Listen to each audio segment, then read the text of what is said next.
Niste, mas a love sin noch Beth voila oring bhisiún govid nach ilusa is feeding no flanach like house. Feeding no flan? Feeding no flan.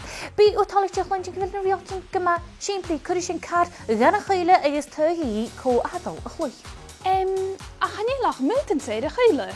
Well, washing is on a bikini joch go féich tú coran I gimme seo a chluich.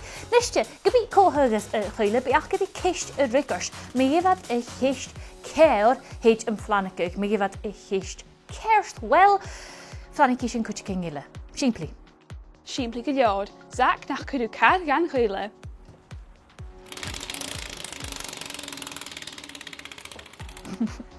Well, Beth, go fors nach rinne agus go mí ors nach rúchta ha chuile is dutansa a thug agus leisio sé nach cluising feeding no flan.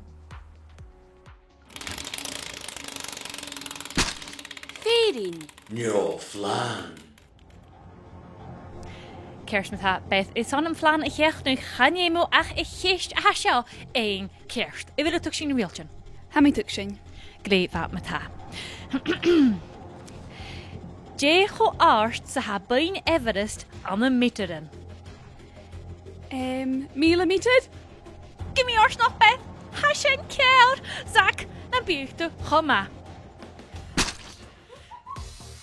Oh, Beth, give it out fedocking. What? Fland. By CBBC ALBA and Jaloing. Oh, yeah, wouldn't. Junkie, Jock, fish, and coy at the Norsing.